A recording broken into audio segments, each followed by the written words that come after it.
I'm using who is allowing master program in Slate.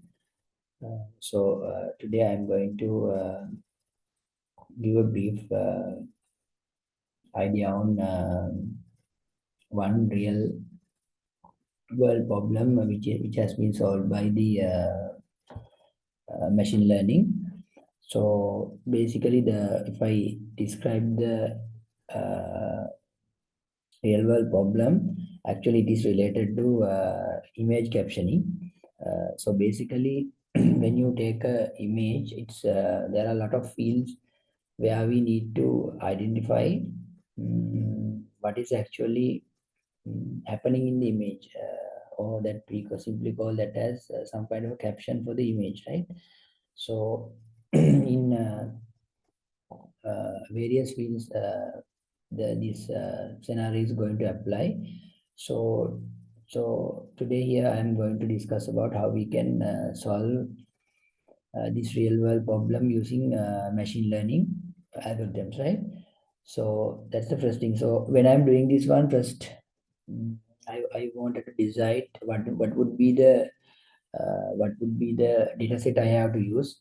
So as the data set, I have used the Flickr 8 data set, which is freely available data set, which is a freely available data set, as well as it has 8 8,000 images, as well as it has 5 caption for each one. And here what I thought was to do some supervised learning, right? Because there are already 5 captions for each image, right? So it is some kind of a label is there, so we can easily use this supervised learning for the this real world problem. That's the main idea behind that one. And after selecting the data set, right, I had to do a pre-processing for the selected data set, because when it comes to the data set, it has a lot of noises, right? Noises means some unwanted things, right? So I have to clean up those images and as well as the vocabulary, right? Because when it comes to this Flickr data set, we need to create a filter this text, right, and create the vocabulary. So I went to some pre-processing techniques to the images as well as the vocabulary as well, right? So the next point is, yeah, the algorithm I have used, right? So when it comes to the algorithms I have used, because there I have used two algorithms, right? So the first voice algorithm. So first one is convolution neural network algorithm, and the recurrent neural network algorithm, right? So when it comes to a convolution neural network algorithm, it has basically input layer, hidden layer, and as well as the convolutional layer, right? So I have used this convolution neural network model algorithm to find a solution for this one, as well as there is another algorithm called recurrent neural network, we call simply RNN. So what RNN is basically doing is it will take the actually some kind of a state or the memory based algorithm. That means the current state of the algorithm or the certain, let's say, a certain pod is the output of the previous one. So we are using the current state as the output of input of the current state is the output of the previous one. So that's the recurrent neural network. So that also has been used in doing this experiment, right? So that's the basic thing that I have done and the algorithm part. And apart from that, model implementation, when it comes to model implementation, actually I created a separate model, right? Based on that one, I have I have worked through that one and did that one. So if I share this for a while. It's like that now. If you see this one, this if you go up little, you go up, this would be the model architecture for the entire solution, right? So I have applied different hyperparameters, right? The number of layers and the L1, L2, and all the mm, things like that, and drop out, and as well as batch normalization and all the stuff like that, right? So that's the basic model I have created based on that one. Then based on this model, I train this one over different combinations of the hyperparameter and got the final outcome where it has the high accuracy over there, and that's the basic idea. And if you come to the model testing over there, you can see there are in 4 scenarios I applied this testing.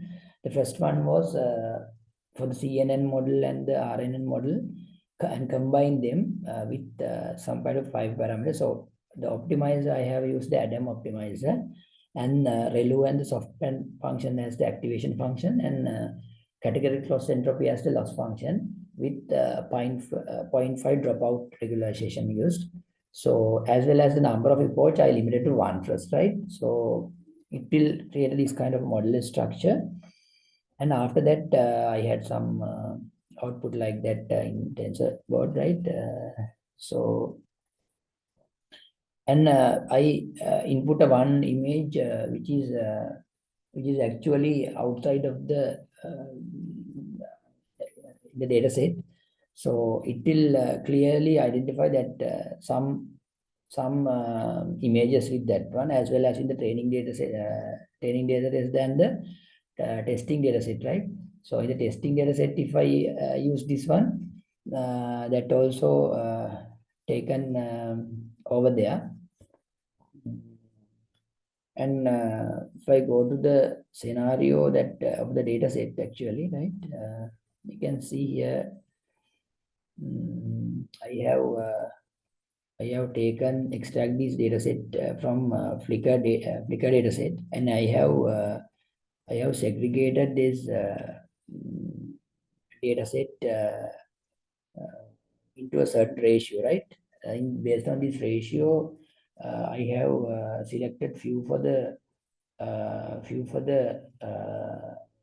testing and the few for the training as well. So when I apply few data set for the training and test with which I have allocated for the testing data, it is very clear that I can the training method one can easily understand the image which is inside the testing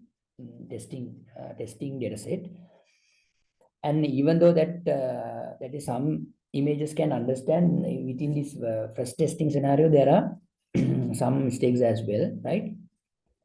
If you see this one here, it is wrongly identified, right? Now it is a cat, but it is telling 2 dogs are playing in the grass, like, and as well as for this one, it is taking man black t-shirt is sitting on the street side. So it's a fault over there. So I went to the second one. Okay, so I calculate the loss and the accuracy of that first method as well. Then I went to the second method. That there, what I did was actually I increased the number of epochs as well as the number of steps per epoch, right? So there actually most of the other themes are same, like optimizer, Adam optimizer, ReLU activation functions, and categorical cross entropy as the loss function, and zero 0.5 regularization, and it also end up with certain good result, right? But still there is a challenge, right? So the first one it has correctly identified, but still there were some issues. But so what I thought was to have some kind of batch normalization technique for this one, and test whether our developed CNN and RNN based recurrent neural network based model will come up with a better solution. So I applied the batch normalization, but I didn't get much, right? Because if I apply this one as well, it will solve some problems, but it still there are some issues over there. Then what I did was I increased the number of reports as well, right? So in there, what I did was I take the number of epoch into a certain extent, right? Increase into 10 epochs, right? So then what I did was I could evaluate that the performance based on that one. Then it's very clear that I could be understand that it has taken the inputs very well, and it will produce a good output based on that one, right? That means the combined CNN RN with 10 epochs and 6,000 number of steps per each epoch, and Adam optimizer, relu activation value, and the softmax activation function, and the category cost entropy with 0.5 dropout regularization, and the average pooling, right? Pooling techniques also used. So when it comes to the average pooling, it has got the maximum results over there. So that's that one. So I output the final accuracy and the loss function and the final model layer representation also like this, right? So that was there. And it has clearly identified the misidentified images. Now, first one is already identified by the previous as well. Now, after that, I connected these things with some kind of a non, the non-testing data set, which are out of the testing data set. And you can see there, this it says identified clearly. Two girls are sitting on the street, right? So it has identified that one. And as well for this one, it has identified a man is riding the bike on the street, right? So it has identified. So that's there. And here again, I put in some URL out of this one. You can see, right? This is somewhere online URL, and I embedded that online URL to this one. And it identified that clearly dog is running through the grass, right? So that means first what I did was when I taken the testing data set, right? It clearly identify the things like that, and when I get out of that one and find a new image for feeding new image for the train model, it will get identified, or the image captioning is successfully done. So we can say that it is into a certain extent is success our approach. So that's it. So that's the image I have already loaded there. And so that's the thing. Now when you critically analyze the thing, now actually when it comes to this CNN based and the RNN based model, right, algorithm based model, actually it's some kind of a merge model, right, CNN and RN. And if you have this kind of some kind of a balance point over there, right? There we have to do some experiments, right? uh, even though now there are some certain algorithms even have written to so fine tune and find the optimal hyperparameters optimization as well, right?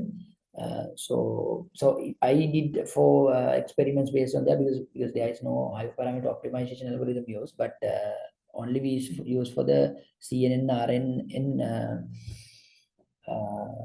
algorithm for solving this one. So that's the idea behind that one, and that's other results I have done, and all the source of code of is there, and that's the I have used the original Flickr data set, and I have uploaded to my Google Drive and shared with the paper. So that's the idea behind. So thank you for listening today's ML based some experiment, that is to solve the real world problem, that is image captioning through voice learning, convolutional neural network, and the Flickr neural network. Thank you so much for listening. Have a good day. Bye bye.